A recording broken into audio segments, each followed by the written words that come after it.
Once one of the world's most famous car brands, now on the brink of extinction. That's Jaguar in Britain right now. 6 cars, January's entire month of new registrations, down from 783 a year before, a collapse of more than 99%. Nobody did this to Jaguar. Jaguar did it to itself. Erased its own history, dropped the leaping cat, and launched an advert with 0 cars in it. Stick around because there's something under plenty of these bonnets you need to hear.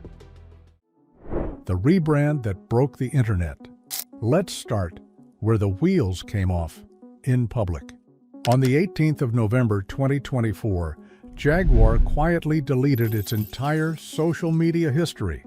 Decades of race photos, launches, and customer stories gone in an afternoon, no explanation given. The next morning came the new Jaguar. The leaping cat, which had sat on the bonnet for almost a century, was dropped from the main logo. In its place, a plain wordmark, capitals and lowercase mashed together, which the company called Visual Harmony, backed by slogans that read more like a perfume campaign than a car brand. Delete ordinary, live vivid, create exuberant break molds, and above them all, copy nothing. Then came the advert. Models in candy-bright outfits walking through pink and yellow abstract landscapes. No car, not a wheel, not a badge, not a headlight. Cold with 0 context, you'd have guessed perfume or trainers or a fashion label. Never a car company with a racing pedigree stretching back to Le Mans. The internet noticed at a scale nobody expected. Over 100 million views in 48 hours, not out of love but disbelief, shared by people who couldn't process what they'd seen. Elon Musk replied with 4 words that basically became the internet's verdict: "Do you sell cars?"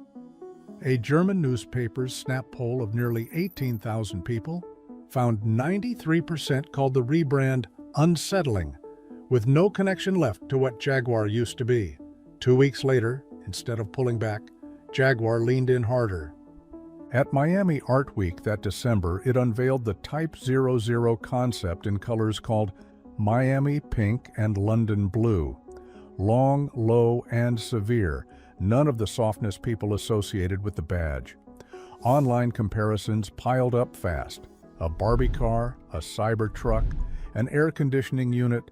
The managing director defended it, arguing the brand needed to stop blending in, that being polarizing was fine. Maybe so, but no amount of confidence could hide the one problem underneath it all. You couldn't buy any of it.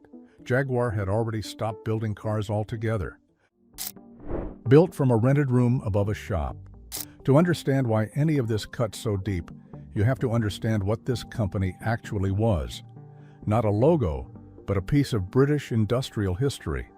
It starts in Blackpool in 1922 with motorcycle sidecars. William Lyons was 21, the son of a piano seller on the Lancashire coast, though he cared far more about engines than music. After an engineering apprenticeship in Manchester, he came home, took a job selling cars, and spotted a beautifully made sidecar a neighbor had built from surplus army parts. He bought it on the spot, then talked the builder into a partnership. Their fathers guaranteed a £500 loan, and on the 4th of September, 1922, the Swallow Sidecar Company opened above a shop on Bloomfield Road. 3 staff, 1 boy, and on a good week, a single finished sidecar. Lyons had one obsession that never left him. He wanted his vehicles to look like they cost 3 times what they actually did. By 1927, the company had moved into full car bodies, the first built on an Austin 7 chassis for 175 pounds. And with its low stance and 2-tone paint, it looked far pricier than it was. Orders piled up faster than Blackpool could build them, 2 cars a day against 500 on order. So in 1928, Lyons relocated the whole operation to Coventry, the heart of British car manufacturing, with roughly 50 staff following him there. In Coventry, the company began building complete cars, and in 1935, Lyons picked a name meant to suggest power, grace, and speed: Jaguar. Here's a footnote rarely told.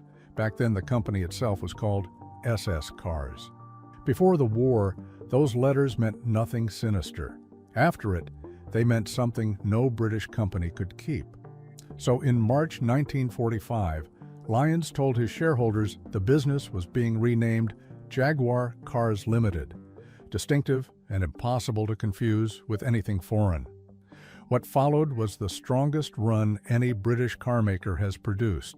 At the 1948 London Motor Show, Jaguar unveiled the XK120, originally meant only to show off a new engine, one sketched by Jaguar's own engineers on wartime fire watch duty, scanning the skies for bombers between drawings.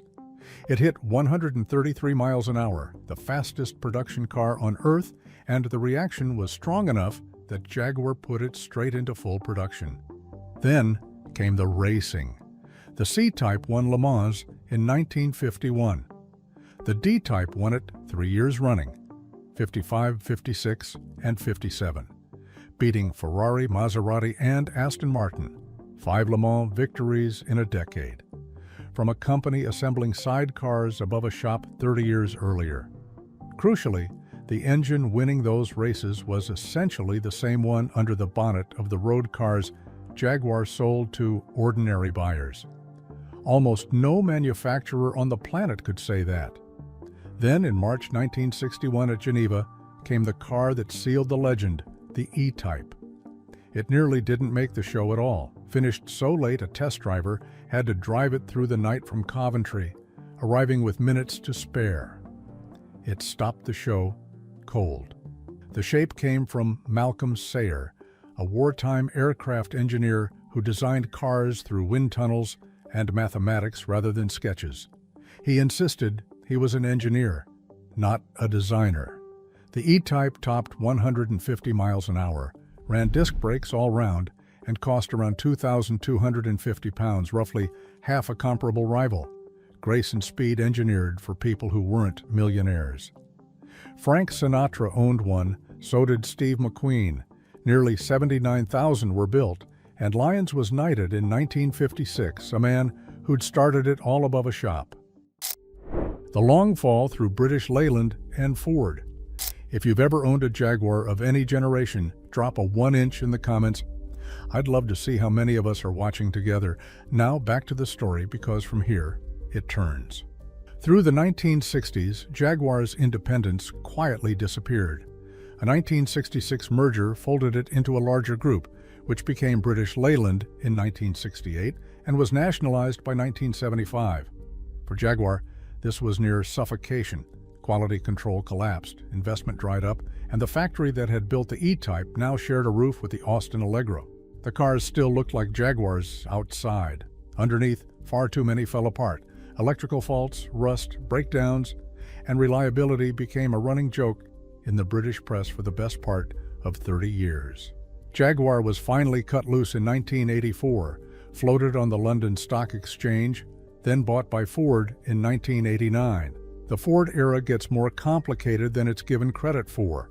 Real money went into engineering and factories, and quality genuinely improved. But Jaguar never turned a consistent profit under Ford, staying a prestige asset that cost more than it earned. When the 2008 financial crisis hit and Ford needed cash, Jaguar went up for sale. Tata Motors of India bought Jaguar and Land Rover together for $2.3 billion cash.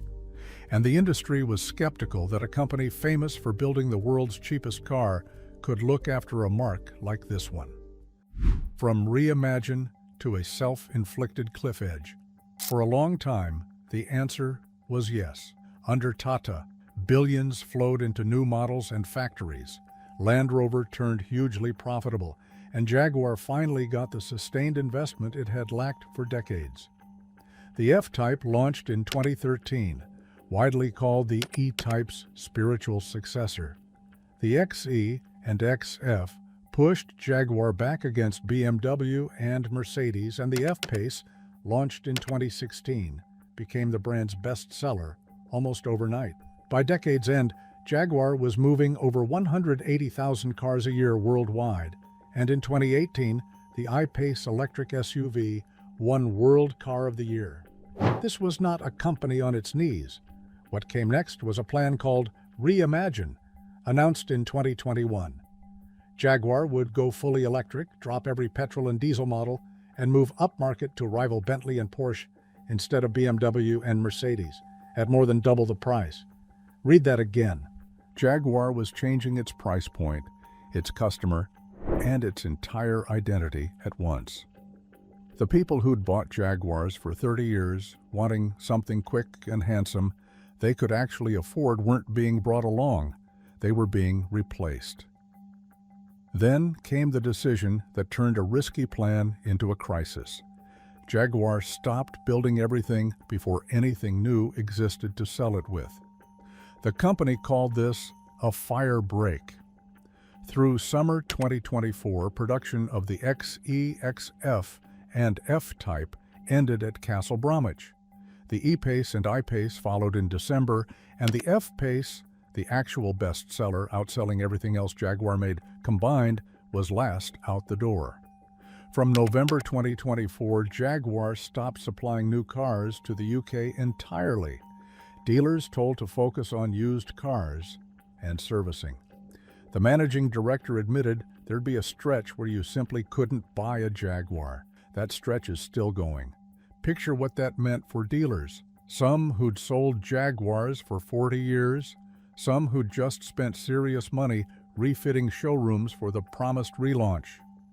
Then there was nothing to put in them. No cars, no test drives, no delivery dates, just pictures of a pink concept and a request for patience. Customers asked what was available, were told nothing, and plenty walked out and bought German instead. That's not a marketing hiccup. That's a customer you don't get back. And here's what makes it so hard to defend. Nobody else did it this way. BMW launched the i4 and iX without pulling the 3 Series. Mercedes folded electric tech into cars it already sold. Audi rolled out a full electric range while keeping the A4 and Q5 on sale. Each of them grew electric volume while protecting existing customers. They built a bridge, Jaguar built a cliff. 6 cars, 1 profit, and an engine you need to check tomorrow morning. The numbers landed hard. By April 2025, Jaguar registered just 49 cars across all of Europe, down from 1,961 the year before, a 97.5% collapse.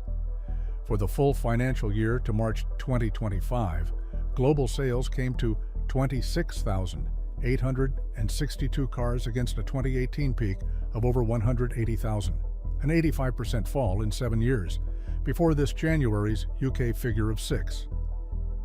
To be fair, Jaguar has a defense worth hearing. The numbers were expected, production was stopped on purpose, and the collapse was planned rather than suffered. There's something to that. Parent company Jaguar Land Rover posted a record profit of £2.5 billion for the 2025 financial year, carried almost entirely by Land Rover. This isn't a business that's run out of cash, but planning a fall doesn't make it painless, and the people who ran the plan haven't survived it. In May 2025, Jaguar fired the ad agency behind the rebrand, despite a year left on the contract. Later that year, the CEO who'd overseen Reimagine retired after 35 years, replaced by a Tata Motors executive.